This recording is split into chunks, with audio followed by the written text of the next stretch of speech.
craignent d'être licenciés sans indemnité. Comme un peu partout en France, les salariés de Virgin Megastore de Lyon ont manifesté en fin d'après-midi rue Édouard Herriot.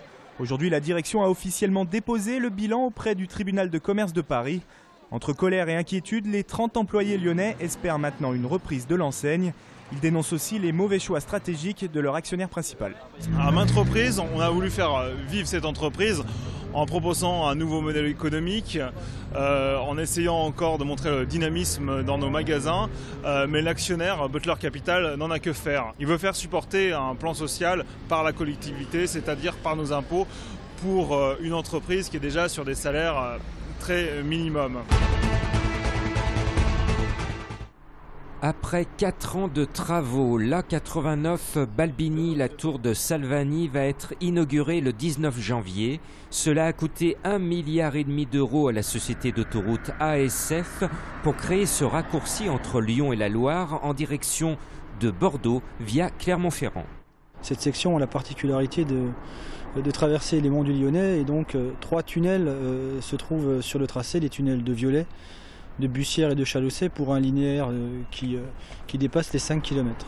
Accessible en partant de Lyon depuis l'échangeur de la tour de Salvani, cette autoroute compte 4 barrières de péage.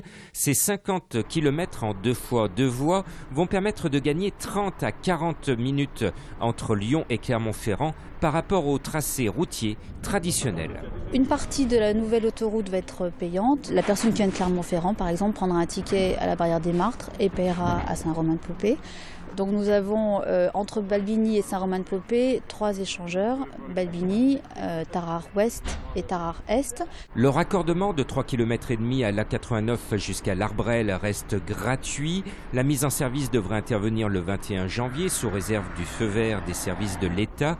20 000 véhicules par jour sont attendus, notamment pour offrir aux Stéphanois un autre accès d'entrée à l'agglomération lyonnaise. Attention aux embouteillages en centre-ville demain matin. Les chauffeurs de taxi appellent à une grande manifestation contre le nouveau plan de financement de la sécurité sociale. Près de 600 véhicules sont attendus pour défiler au pas, et ce dès 8h de Gerland jusqu'à la préfecture, où les chauffeurs seront reçus à 15h. Le cortège empruntera l'avenue Berthelot, la rue Vivier-Merle, puis la rue Servian. Enfin, une opération escargot sera menée sur la 47 en direction de Lyon, à l'initiative des taxis de la Loire.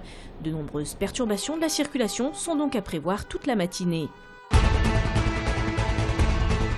François Hollande refuse la grâce présidentielle aux éléphants de la Tête d'Or. Il reste donc toujours condamné à l'euthanasie pour suspicion de tuberculose, ce qui provoque un nouveau coup de gueule de leur propriétaire, le cirque Pinder. D'abord, je suis excessivement déçu. Le président Obama gracie bien des dindes, nous, le président français, ne veut pas gracier des éléphants. Moi, ce que je demande au président de la République, c'est de me permettre de faire des tests actualisés. Or, même ça, ils ne veulent pas. Donc, ils ont peur que je me rende compte que déjà, ils avaient truqué les tests de 2010. Ils ont peur que je découvre vraiment l'ampleur du complot. Ils ont voulu s'en débarrasser pour faire de la place. Une salle de spectacle avec vue sur la Saône. Victor Bosch, figure du monde musical local, ne cache pas sa joie. Après 1 an et demi de travaux, il est le nouveau directeur du Radiant Bellevue à Caluire. Cette grande salle qui accueille une scène de 240 mètres carrés a été complètement réaménagée et possède un avantage. Elle est modulable dans un confort incroyable. Les sièges sont d'un confort digne de n'importe quel théâtre, digne de ce nom. Et en même temps, il y a une modularité de la jauge qui peut aller de 640 places, 650 exactement, à 2400. Côté programmation, l'équipe du Radiant Bellevue mise sur la chanson française. Samedi, c'est le chanteur Christophe qui inaugurera les lieux avec un concert au piano.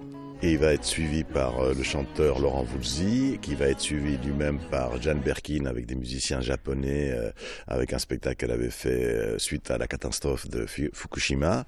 Pour la mairie, propriétaire des lieux, c'est une véritable fierté. La volonté est d'ouvrir cet équipement à tout le monde et les premiers prix démarreront à 6 €, iront aux alentours de 35-36 €. Coût total du projet, 4,5 millions d'euros, financé majoritairement par la municipalité. L'enjeu pour les architectes était donc de donner une véritable identité au bâtiment. Ce qu'on a souhaité, en fait, c'était réinscrire le bâtiment dans son site, savoir qu'on est en bord de Balme, face au Val de Saône, avec une contiguïté avec la mairie de Caluire qui est juste à côté. Paris réussi, la billetterie est déjà ouverte. Une journée portes ouvertes est aussi organisée le 3 février prochain pour découvrir les lieux. Le rush des soldes d'hiver a commencé ce matin. Selon une enquête Ipsos, le budget moyen par personne serait en baisse cette année, 223 € contre 244 l'an dernier. Là aujourd'hui, on est à 300 €.